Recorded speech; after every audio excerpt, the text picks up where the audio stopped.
laporkan kami. Mereka orang-orang yang bukan orang-orang yang memperjuangkan bangsa dan negara ini, ya, orang-orang lemah. Mereka itu seperti orang yang tenggelam, karena semua yang mereka lakukan itu tidak ada hubungannya, sama sekali ya, tidak ada hubungannya dengan kasus atau materi dari kasus pencemaran nama baik, sama sekali tidak ada.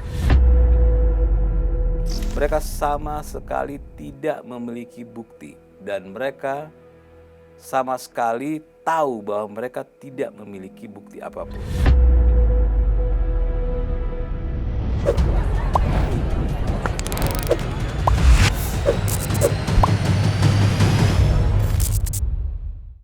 Pemirsa, balik lagi kita di OTT on the Table. Hari ini lagi-lagi kita ngobrol dengan Bang Teddy, Wakil Ketua Umum Partai Garuda. Beliau baru mendarat lagi di Jakarta, keliling terus sekarang Om ya. Keliling terus. Keliling terus. Dan begitu Om mendarat langsung ada berita bagus nih Om. Apa nih? Ini seru. Ini kan masih berkaitan dengan rangkaian isu panjang tentang kasus ijazah Pak Jokowi ini kan. Kasus pencemaran nama baik.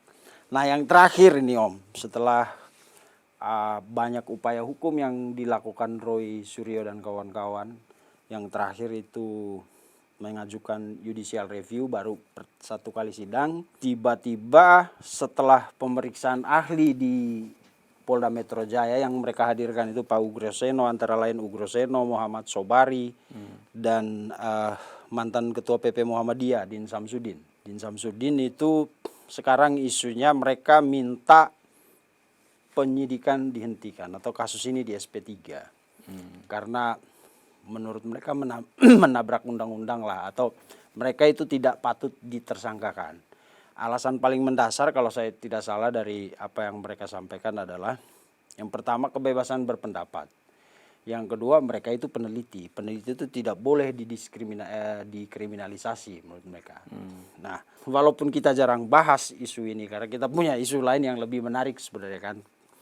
Walau kita jarang bahas, tapi kita akan ngikutin Om perjalanannya. Kalau menurut Om Teddy, apa ini artinya permintaan Roy Suryo kepada pihak Polda untuk perkara ini dihentikan? Pasti kita pengen kan ekspresinya. Mengedepankan estetika disampaikan. Jelas tadi mendengarkan. Oh ya, makasih Mas Vincent. Jadi ucapan saya tahun lalu ya masih berlaku hingga hari ini. Artinya Roy Suryo dan kawan-kawan sudah saya prediksi dari awal mereka itu seperti orang yang tenggelam. Jadi kalau orang tenggelam itu pasti apa aja ya itu akan diraup ya. Dan ini yang kita lihat mereka ke MK, mereka ke DPR, mereka kemana-mana, ada yang sibuk jualan-jualan buku. Itu bagian dari kekhawatiran ya. Atau bisa dibilang seperti yang saya bilang tadi, ke orang tenggelam, dia udah bingung mau ngapain. Karena semua yang mereka lakukan itu tidak ada hubungannya, sama sekali ya, tidak ada hubungannya dengan kasus atau materi dari kasus pencemaran nama baik, sama sekali tidak ada. Misalnya tadi ya, Om Vincent bilang kebebasan berpendapat, berbicara gitu kan. Ya mereka lupa bahwa di konstitusi kita itu ada pasal yang selalu disembunyikan. Ya. Selalu disembunyikan, di mana ada pasal di Undang-Undang Dasar 45 kita yang menyatakan bahwa kebebasan setiap orang itu dibatasi oleh kebebasan orang lain. Ya. Nah, itu yang tidak jujur disampaikan. Termasuk para tokoh-tokoh yang membela Roy Suryo dan kawan-kawan adalah orang-orang yang tidak jujur dalam berpendapat. Baik berpendapat secara logika maupun berpendapat secara hukum. Ya. Makanya mau kemanapun mereka berlabuh atau mereka lakukan, itu sama sekali tidak mempengaruhi dari materi atau substansi hukum terkait pencemaran nama baik. Ya. Tokoh siapapun ya, termasuk Din Samsudin, itu tidak mempengaruhi apapun. Ada Pak mantan Wakapolri. Nggak mempengaruhi apapun. sama sekali tidak mempengaruhi apapun kalau mereka menyampaikan sesuatu masih seperti kayak sekarang ini. Jadi kekalutan Roy Suryo dan kawan-kawan akhirnya mereka tarik semua orang untuk membantu mereka gitu. Gini, orang itu kalau tidak atau memiliki bukti ya, orang kalau memiliki bukti itu nggak perlu manggil warga sekampung kayak Roy Suryo dan kawan-kawan, manggil Dim Samsudin, manggil Said Didu, manggil macam-macam. Orang kalau punya bukti, ya yang mereka lakukan adalah melaporkan Pak Jokowi, gitu kan? Ya. Nah ini masyarakat harus tahu bahwa sampai detik ini Roy Suryo, Tifa dan Rismon itu tidak pernah melaporkan Pak Jokowi ke pihak kepolisian sama sekali, ya. Karena apa? Karena mereka menyadari bahwa mereka tidak memiliki bukti apapun. Makanya yang lebih banyak kan lebih banyak dramanya dibandingkan datanya, lebih banyak koar-koarnya. Harusnya Roy Suryo dan kawan-kawan kalau memang memiliki data, ya sudah, gitu. Lakukan Iya, saja. iya, Gitu, betul, ya. betul. Ya, yang mereka lakukan sekarang adalah menarasikan, memframing gitu. Iya. Hukum dan framing hal yang berbeda. Iya, apalagi kan dari awal mereka kelihatannya sangat ingin membuktikan. Sebenarnya kalau bukan membuktikan, karena mereka kan udah memastikan ijazah itu menurut mereka palsu. Jadi mereka tidak ingin membuktikan, ingin mengesahkan temuan mereka itu di pengadilan kan. Makanya mereka bilang, bahkan Rismon waktu Egy RJ dengan si Damai Hari Lubis, Rismon bahkan bilang nggak usah di RJ semuanya, bila perlu sisain satu saya aja. Nah sekarang jadi melempem. Menurut Om apa? Karena pihak Polda Metro Jaya juga kan udah menjawab bahwa pendapat seperti Pak Ugroseno, Pak Din Samsudin itu kan sah-sah aja sebagai Iya. sebagai pendapat hukum. Iya. Tapi Bukan pendapat hukum. pendapat hukum sebagai pendapat publik ya. Tapi itu harus tetap diuji secara hukum. Jadi pihak Polda Metro Jaya, pihak penyidik, sepertinya mereka juga tidak akan mengiyakan begitu saja permintaan untuk SP3 ini. Sementara ketika tadi Om Teddy bilang syaratnya RJ, tapi kan Pak Jokowi udah ngunci, harus lanjut kata Pak Jokowi. Ya, menurut saya itu hal yang benar karena beliau kan pingin dari awal kita bilang kan, pingin kepastian hukum. Kalau enggak nanti 2007 nongol lagi, 2008, 2009, karena orang akhirnya udah membaca ini ada tujuan politis gitu.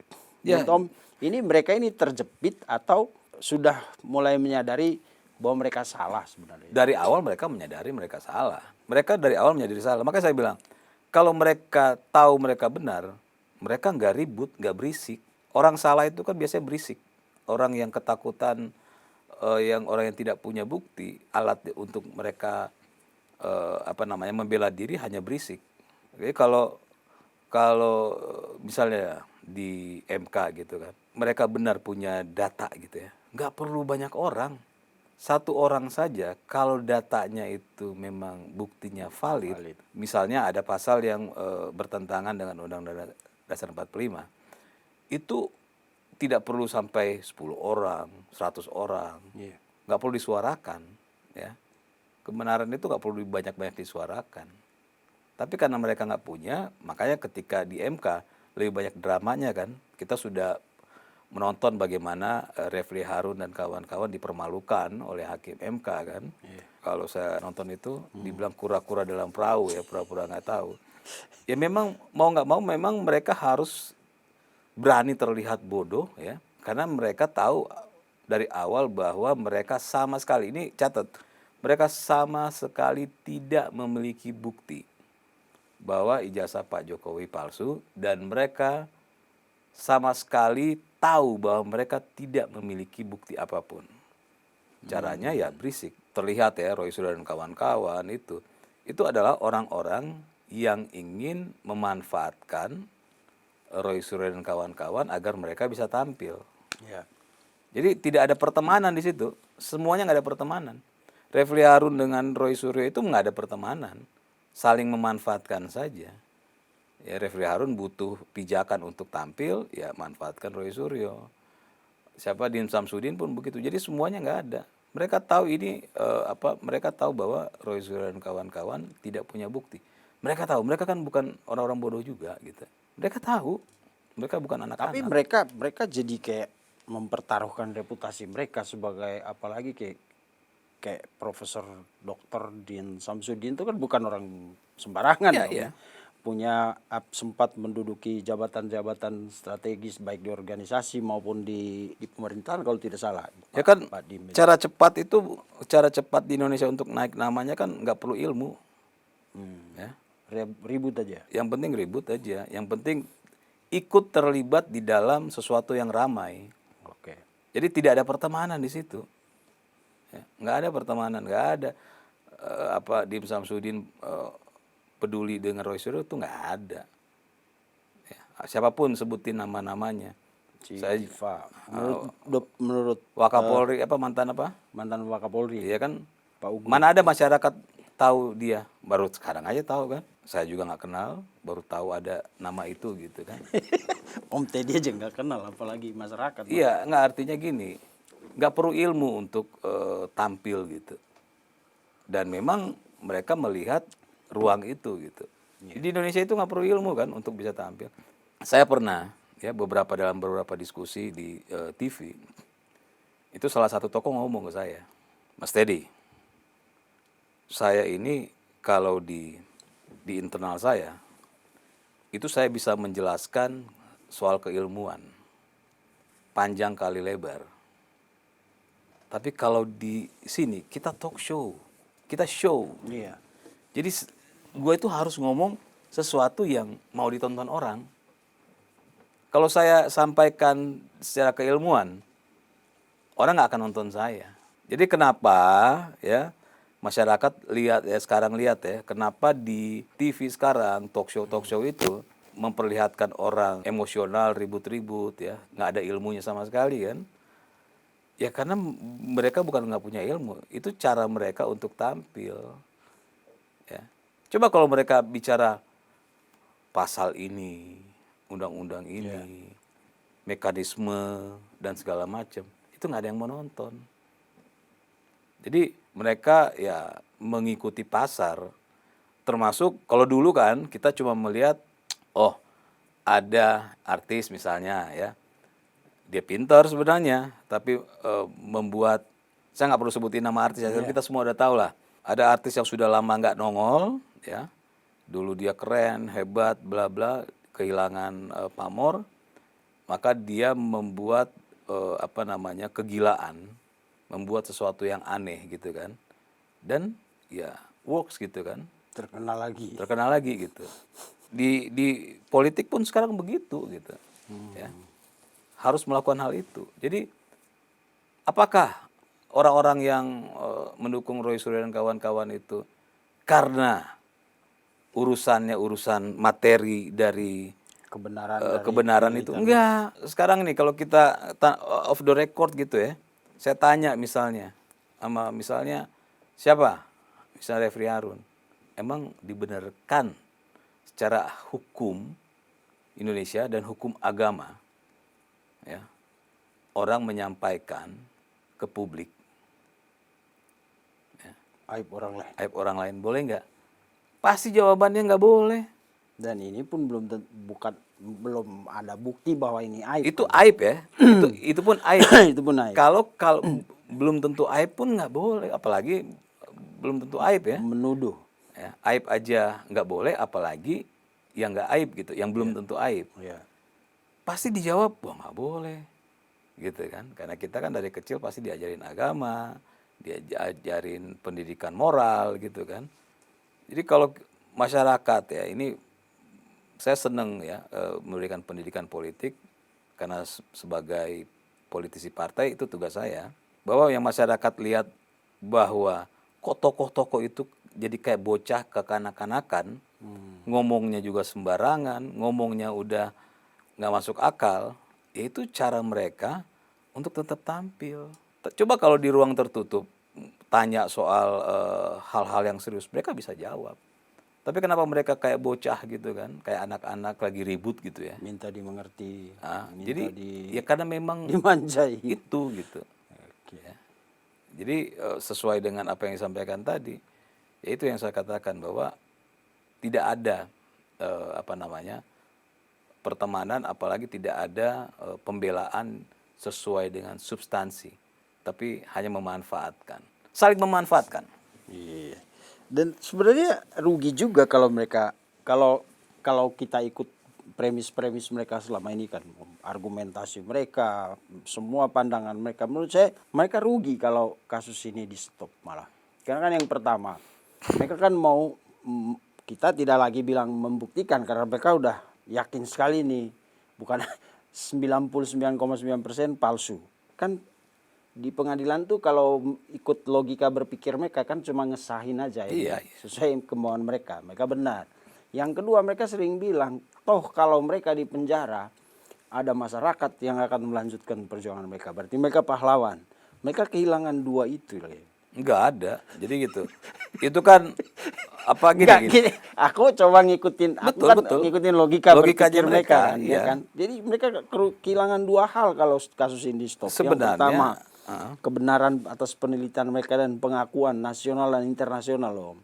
Yang kedua, kehilangan julukan sebagai pahlawan. Karena kalau mereka di penjara, kata mereka, ada masyarakat yang akan melanjutkan perjuangan. Jadi mereka kayak pahlawan. Enggak lah, itu cuma orang-orang yang udah kebingungan bicara gitu. Jadi gini, Mas Vincent ya, kalau mereka ya meyakini bahwa apa yang mereka sampaikan itu adalah benar, 99%, 99,9. 0,9%, maka yang mereka lakukan adalah melaporkan atau menguji ke hukum. Berarti mereka yang harus lapor ya. Mereka sama sekali nggak pernah melaporkan Pak Jokowi loh. Ya. Kenapa mereka ini gini? Masyarakat harus tahu, kita jangan panjang-panjang berpikirnya, berpikir pendek-pendek aja logikanya. Kenapa sampai detik ini mereka tidak berani melaporkan Pak Jokowi terkait bukti-bukti mereka, ya, bahwa ijazah Pak Jokowi palsu. Kenapa?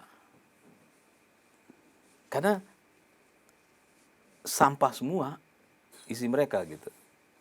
Mereka dan tahu sampah ini kalau dikasih ke pihak kepolisian nggak akan ada gunanya. Sama kayak Egy Sujana dan kawan-kawan kemarin. Sempat kan? Iya. Ya, mereka mau coba gitu kan. Akhirnya ditolak karena ya apa yang mana buktinya nggak ada gitu. Sama sekali nggak ada. Kalau mereka bicara, wah kami itu kan klaim. Yeah. Yang punya kewenangan mengklaim sebuah kebenaran di negara ini adalah hukum. Ya, betul. Yang punya klaim, ya, yang berhak mengklaim bahwa ini asli atau tidak secara hukum adalah hakim. Mereka adalah penafsir tunggal. Ya. Nah, Palunya di mereka gitu. Jadi kalau Roy yang bicara 99%, ya mereka apalagi mereka tersangkanya gitu kan. Yeah. Atau siapapun ya kita masyarakat harus abaikan. Mau namanya profesor kek, mau dia mantan Kapolri kek, Wakapolri, mau mantan ketua Ormas kek, itu omongan mereka itu abaikan. Apa yang mereka ucapkan itu bukan sebuah kebenaran ya. Sama sekali tidak memiliki efek terhadap kasus ini. Makanya saya bilang dari awal tadi, apa yang mereka semua sampaikan nih yang terlihat mendukung Roy Suryo, satu pun tidak ada yang menyentuh substansi. Iya. Nggak ada. Apa? Mau bicara apa? Oh mereka tidak layak dihukum. Apa tidak layak dihukumnya? Mereka siapa? Mereka nggak bisa jawab juga. Kalau ditanya, apa pasal di undang-undang yang melanggar Undang-Undang Dasar 45? Ya, yang akhirnya bisa membebaskan Roy Suryo dan kawan-kawan nanti. Ketika ditanya, mereka nggak juga. Ya makanya kenapa Roy Suryo dan kawan-kawan itu tidak berani diundang di sini. Karena mereka tahu ya Akan dikuliti ya. akan ditanya seperti itu. Ya. Kalau saya tanya sama Roy Suryo dan kawan-kawan Roy Suryo, misalnya, kenapa Anda tidak melaporkan ke Pak Jokowi kalau Anda punya bukti? Pasti nggak bisa jawab. Jadi Justru mereka berharap Pak Jokowi yang menghadap mereka. ya nggak bisa lah. Bawa ijazah palsu nunjukin. Ya. Terus Kayak dari awal kita kita tidak kita membela logika yang benar. Iya, iya, Walaupun iya, iya. kita waktu itu kesampingan hukum dulu kan. Iya, Dari iya. awal kita bahas ini lebih ke logika aja gimana. Betul. Ya makanya saya bilang kan logikanya sederhana itu. Laporkan Pak Jokowi kalau memang bukti mereka 99,9%. 99,9%. Gitu kan? Bahkan 1000 triliun Ya. persen kata Nah, Rismon. jadi uji ke hukum gitu. Kalau mereka bilang oh, misalnya, wah polisi sudah tidak dapat dipercaya. Ya terus mau apa? Artinya apa? Mereka membuat tuduhan baru kan? Iya, bisa jadi delik baru lagi itu. Mereka membuat tuduhan baru dan berbahaya. Artinya kalau mereka suarakan terus-menerus misalnya Iya. polisi jangan dipercaya, nah ini berbahaya. Artinya ada institusi negara yang mau mereka lemahkan. Gitu. Ini bisa dimasukin oleh Iya, itu udah oleh berjalan sih. Om. kubu-kubu lain Itu gitu udah kan. berjalan. Udah Kubu-kubu beternak lain. laporan sekarang. Kubu-kubu yang memang memanfaatkan untuk merusak negara ini. Kan sebenarnya yang dilakukan Roy Suryo dan kawan-kawan ini cuma bagaimana supaya mereka nggak dipenjara itu aja kan sebenarnya. Agar mereka lolos gitu. Iya. Nah sekarang mereka merengek minta SP3. Harusnya jangan. Lanjut aja ya. Ya kalau saya nih Mas Vincent punya bukti bener, saya bilang nggak ada SP3. Saya tetap mau proses hukum. Iya. Saya mau permalukan Jokowi di pengadilan, ya. Saya mau permalukan Pak Jokowi. Saya mau permalukan kuasa hukumnya. Iya. Saya mau lihat, saya ingin agar persidangan ini terbuka gitu. Dan itu udah dalam wacana obrolan sama teman-teman relawan Jokowi itu mereka bersedia. Yes kan? Nah, ketika mereka minta SP3, itu sudah membuktikan bahwa mereka mengakui bahwa bukti mereka sampah. Nah, kan logikanya gini, Iya. Iya lagi. kalau you punya, lu nggak akan minta SP3. Malah teriak-teriak, ayo kapan dong ini persidangan? Kok lama sih? Harusnya begitu. Iya. Pertama kita lihat ya beberapa bulan lalu, mereka mengulur-ulur waktu. Oke. Artinya kan itu bentuk dari kepengecutan. Itu bentuk bahwa mereka mengakui bahwa data mereka sampah. Waktu pemanggilan itu ya. That's, ya. Panggilan pertama. Nah, kedua. yang terakhir ini Egy Sujana. Egy Sujana udah tahu. Ya, Ini omong kosong ya. berarti ini omong kosong. Gimana caranya? Gue selamatin diri aja. Datang ke Pak Jokowi minta maaf. Ada kesempatan, akhirnya dapat. Terus secara hukum itu bukan sesuatu yang haram, Om. Ya, dan dapat restoratif justice. Damai Hari Lubis juga sama. Damai Hari Lubis. Nah, Roy Suryo dan kawan-kawan ini kecolongan. Ya.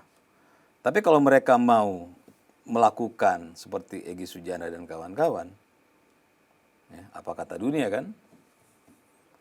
Jadi mereka upayakan manggil si ini, minta dukungan si ini, ke MK, ke ini, ke itu.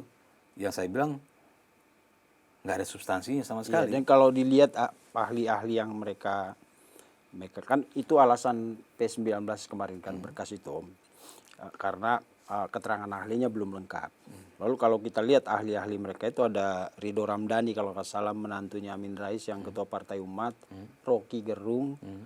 Lalu ada beberapa yang oke sih secara, misalnya Henry Subiakto yang mantan wakil menteri atau di Menteri Menkominfo zaman SBY kalau tidak salah.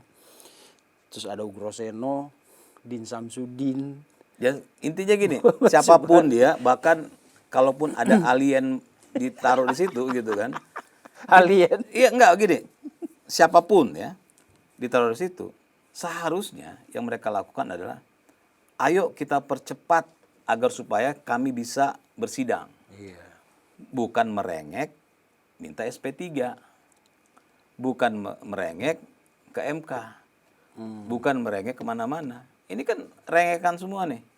Artinya apa? Roy Suryo dan kawan-kawan sudah tahu bahwa jalur mereka untuk bebas agak semakin sulit. Ya. Jadi seperti analogi saya orang tenggelam. Nggak Ini sudah terjadi, apa aja ditarik gitu kan. Nah ini padahal udah setahun lebih saya omongin soal tenggelam ini kan. Dan ini terbukti gitu. Kita dari awal suruh mereka minta maaf ya nggak mau. Nah, artinya apa, Mas Vincent? Yang saya sampaikan tadi cuma masyarakat ini, saya bukan mau menyadarkan Roy Suryo dan kawan-kawan, tidak. Ya. Masyarakat ini, ya, masyarakat jangan berpikir jauh-jauh. Masyarakat berpikir begini aja. Kalau dia punya data valid, kenapa mereka sampai detik ini tidak pernah melaporkan? Itu sesuatu yang sangat-sangat penting. Iya. Kenapa mereka malah bikin buku, ya, bikin ini, bikin itu? Kenapa enggak data itu dilaporkan secara hukum? Karena kalau ternyata data itu benar, hukum menyatakan, pengadilan menyatakan, wah ternyata benar bahwa Temuan Roy dan temuan Roy Suryo dan kawan-kawan itu benar. Ternyata Pak Jokowi menggunakan ijazah palsu. Otomatis kan bebas mereka kan, bebas dari tuntutan hukum, bebas, otomatis bebas. Jadi Pak Jokowi melaporkan mereka pencemaran nama baik, akhirnya itu gugur karena itu bukan pencemaran nama baik, tapi itu fakta yang disampaikan. Jadi kenapa itu tidak? Jadi masyarakat jangan panjang-panjang bicara. Kalau sampai nanti ada yang mempengaruhi, tantang saja orang-orang Roy Suryo dan kawan-kawan. bisa nggak laporkan? Kenapa nggak laporkan saja? Kenapa bukti-buktinya harus dibikin buku, dilempar sana sini? Betul. Ya. Dan logis sekali ya, karena akhirnya yang muncul kan bukan kasus ijazah palsu ya. Betul. Kasus dugaan ijazah, tapi kasus pencemaran nama baik. Nah. Dan mereka mau buktikan itu asli atau palsu pun kayaknya tidak akan menggugurkan laporan ini, Om. Nggak akan. Karena buktinya kan bukan soal itu doang. Pernyataan-pernyataan mereka, betul. bahkan ada pasal penghasutan. Betul. Maka jalur, jadi masyarakat harus tahu cara Roy Suryo dan kawan-kawan untuk bebas hanya satu. Laporkan Pak Jokowi dengan bukti-buktinya. Hanya itu caranya. Kenapa sampai detik ini Roy Suryo dan kawan-kawan tidak laporkan? Karena mereka tahu data mereka sampah.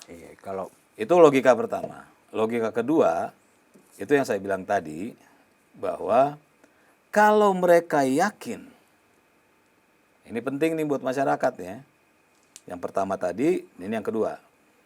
Kalau benar-benar mereka yakin 100% data mereka benar, maka yang mereka lakukan bukan memohon, meminta, merengek untuk SP3. tapi kalau bisa P21. Segerakan.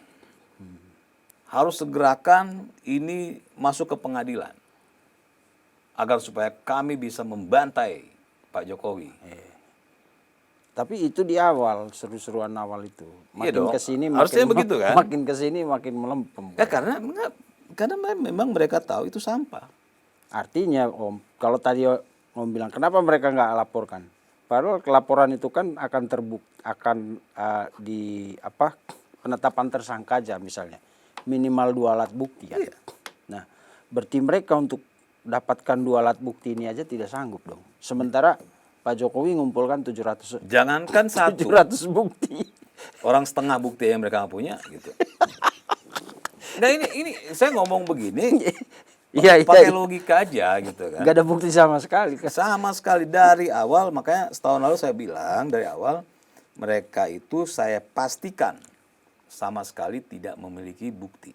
Betul. Ya, kita perlu berikan pendidikan politik ke masyarakat. Ya. Jangan panjang-panjang, pendek-pendek. Yang pertama, kenapa mereka melaporkan? Kedua, kenapa merengek untuk Minta SP3? Iya, karena kalau menuduh itu harus siapkan dan bukti-bukti harusnya. Kalau enggak jatuhnya ke pencemaran nama baik. Betul. Sesimpel itu orang Sesimpel berpikir itu. sebenarnya. Nah, makanya kan sekarang berkembang tuh ada video Pak Roy Suryo kan. Ya. Dia menantang Pak Jokowi untuk melaporkan. Iya itu Ada tuh. Awal-awal kan. Itu kalau dikumpulin video itu, itu kayak kendaraan yang ditanjakan itu. Awalnya ngegas, makin ke atas kan makin slow tuh. Lama-lama nggak kuat lari mundur.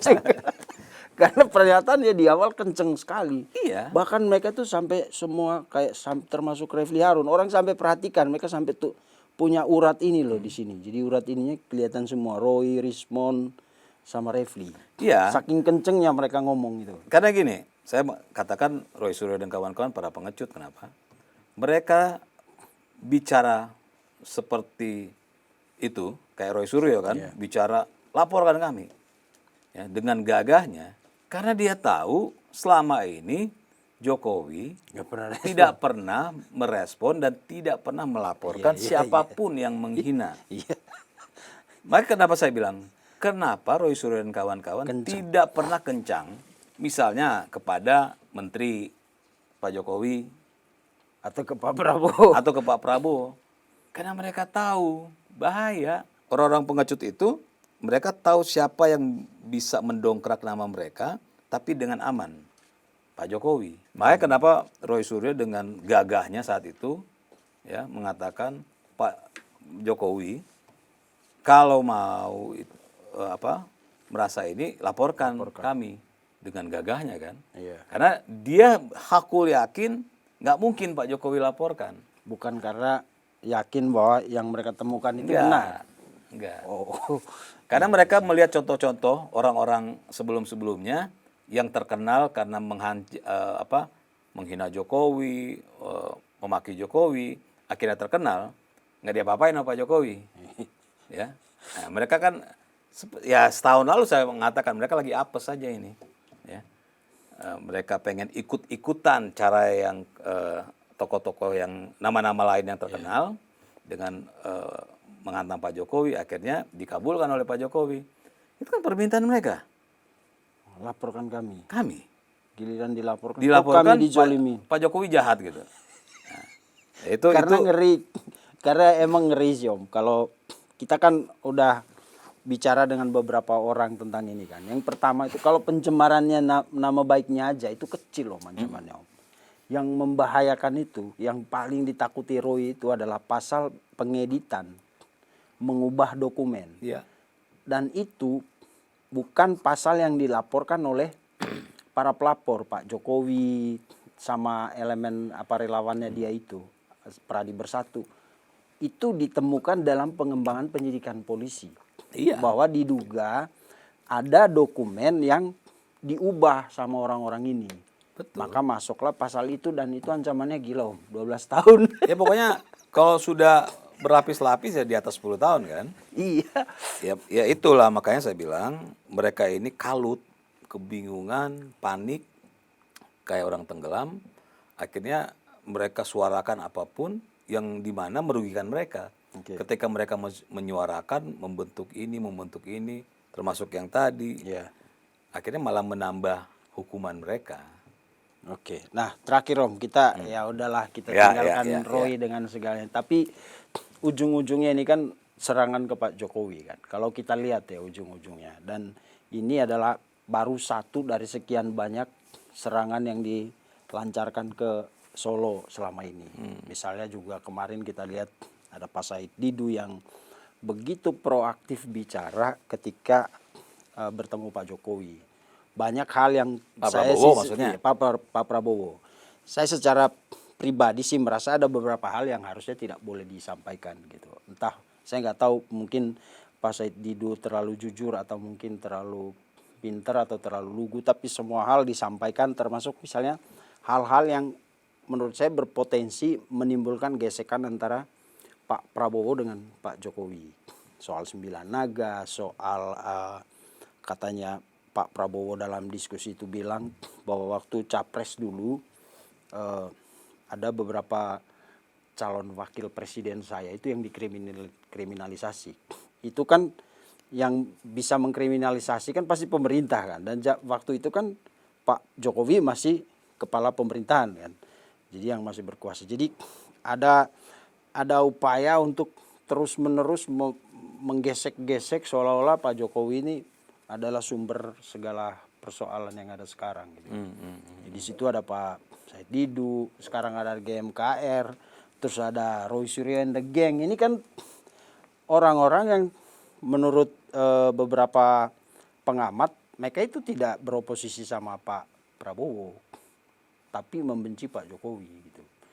Artinya kelihatannya semua ini ujung-ujungnya ke Pak Jokowi, termasuk urusan ijazah. Nah, kalau Om Teddy secara politis melihat ini apa sih Om? Ya, jadi gini. Sebenarnya semua ada kepentingan, ya. Iya. Jadi gini, kalau Roy Suryo dan kawan-kawan itu adalah kepentingan bagaimana caranya bisa bebas. Nah, sekarang ya. Ya dari dulu juga kan mereka sebenarnya kan hanya pengen tampil, punya nama, Begitu terus terjerat aman. hukum. Tapi terjerat hukum, cara akhirnya mereka berupaya agar bisa bebas. Kalau Pak Said Didu, Said Didu dan kawan-kawan kenapa tidak mengkritisi Pak Prabowo? Padahal ya kalau mereka mengkritisi program Pak Jokowi, itu sudah lewat itu kan enggak, program Pak Jokowi sudah diteruskan oleh Pak Prabowo. Prabowo. Itu yang mereka nggak Harusnya lihat. mereka tetap kritisi Pak Prabowo dong. Kalau mereka benar-benar objektif. Iya. Misalnya program Pak Jokowi, program A dianggap wah ini merugikan bangsa dan negara misalnya kan. Ya. Diteruskan oleh Pak Prabowo. Harusnya Yang yang mereka serang siapa? Pak Prabowo. Pak Prabowo. Awalnya kan emang begitu, menuduh bahwa Pak Prabowo itu cuman perpanjangan tangan Jokowi Betul. untuk 3 periode atau presiden boneka dan lain-lain, itu suara-suara di awal kan. Tapi kemarin kata Pak Said Didu bilang ternyata selama ini kita keliru.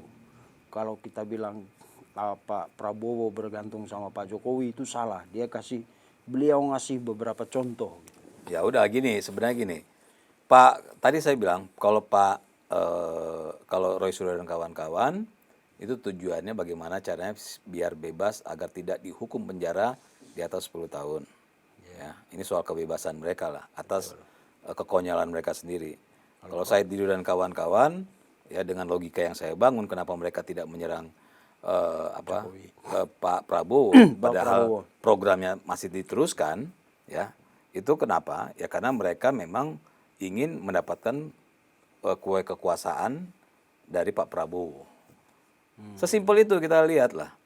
Karena kalau orang objektif, saya nggak ngelihat orang kok. Harusnya begitu dong. Saya ngelihat buat negara ini. Iya, kebijakan ya, Kebijakan, produknya. Ini produknya yang saya anggap gagal. Iya. Kenapa diteruskan oleh Pak Prabowo? Ya, harusnya Pak Prabowo, Anda ini, ya, Iya. berani nggak dia menghantam Pak Prabowo seperti menghantam Pak Jokowi? Nggak berani. Ya, Mas Vincent sebutkan semua tokoh-tokoh itu yang sekarang berisik itu, berani nggak mereka bicara selantang mereka bicara ke Pak Prabowo, selantang mereka berbicara ke Pak Jokowi? Nggak ada nyali mereka. Dipanggil. Lah, sekarang nih kalau saya jadi Bang Said Didu dan kawan-kawan ketika dipanggil, saya nggak mau. Saya bilang saya bicara bukan untuk dipanggil. Saya bicara bukan untuk mendapatkan perhatian presiden. Saya bicara bukan untuk mendapatkan kue kekuasaan. Saya mau bicara, saya orang bebas, saya minta agar program-program ini dihentikan. Sesimpel itu.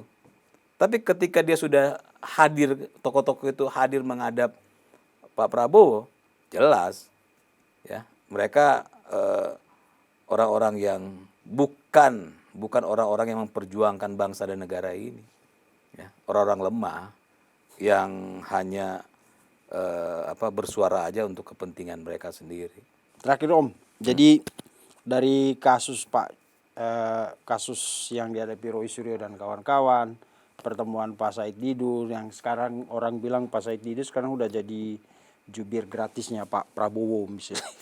Ya kan tokoh-tokoh itu. Ya banyak yang banyak ada di sosmed yang wah ini Ya sekarang ini siapa datang tuh? garang. Mantan Pak Sunarko. bukan Abraham Pak Samad. SBY, zaman Menlu siapa tuh? Dia cuma jadi menteri. Oh, Dino Patijalal. Dino.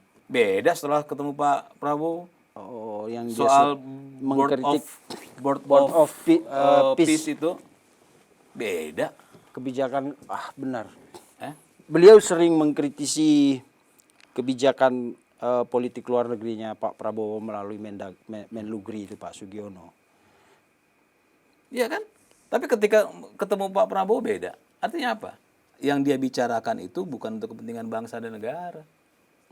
Saya, Bang Vincent, ketika ada kasus waktu itu lagi kasus musik ya, royalti kan, saya ngomong di media ya bahwa cara berpikir Ahmad Dhani salah. Ya. Walaupun saya penggemar Dewa 19. Ketika saya ketemu Ahmad Dhani, saya bicara sama Ahmad Dhani, saya nggak setuju dengan Anda. Ya. Anda keliru, saya bilang. Di sini keliru bla bla bla bla bla. Jadi saya ngomong di media, saya ketemu dengan orang yang saya omongin sama. Nah, ini tokoh-tokoh ini ketika ngomong sebelum ketemu Pak Prabowo beda, ketemu dengan Pak Prabowo beda. Berarti mereka Ya berarti apa? Artinya pandangan mereka tuh mentah. Mereka nggak punya keyakinan terhadap pandangan mereka sendiri gitu. itu yang salah satu yang diakui Said Didu. Ketika dia datang kan kita omon-omon saja. Katanya, kalau Pak Prabowo punya bukti, ini loh data. Bahkan data yang dia punya, misalnya soal ekspor impor, itu bukan data yang dari sini katanya. Data yang diberikan oleh negara tujuan ekspor kita. Itu jadi menurut mereka itu valid. Nah, berarti benar kata Om Teddy, yang mereka omongin selama ini ya bahan mentah semua. Memang mereka pun nggak yakin dengan apa yang mereka bicarakan. Makanya saya bilang ini Pak Prabowo ketawa-ketawa nih ngelihat Said Didu dan kawan-kawan. Segitu doang. Pak Prabowo kan orang militer, orang strategi kan. Iya. Jadi cara dia untuk menghantam gampang. Kalau dipanggil mau selesai lo. Artinya apa? Oke, takut. Lu lemah. Yes. Apalagi sudah terbukti Dino Patijal dengan yang lain ketika sudah di luar sebelum pertemuan bicara begini, setelah pertemuan beda lagi. Ya. Artinya apa? Kita mesti percaya sama tokoh-tokoh Itu seperti salah satu strategi militer ya Om. Ah iyalah. Kalau musuh di ultimatum untuk menyerah, gencatan senjata, besok lu nongol satu-satu dari hutan. Iya. Tapi kalau musuhnya nggak mau datang, wah kuat orangnya. Patut diperhitungkan. Makanya kalau sampai Bang Said Didu itu ketika dipanggil presiden, dia mengatakan, saya tidak mau, ya, saya mau bicara, saya tidak mau sampai ada kekuasaan bisa mengintervensi saya misalnya gitu kan. Itu baru bilang top. Tapi ketika dipanggil datang, Pulang. udah keukur lah nyalinya. Ya Bang. Oke Bang, begitu dulu kita tunggu terus perkembangan isu-isu politik di Indonesia. Pemirsa dukung OTT dengan menjadi member di program ini. Caranya bisa lihat di video-video kita. Untuk Bang Teddy terima kasih, sukses terus. Terima kasih Bang. Besok terbang lagi Om. Minggu depan kita terbang. Minggu depan ya. Oke. Terima kasih Om Teddy. Sampai jumpa di episode selanjutnya. Terima kasih Bang.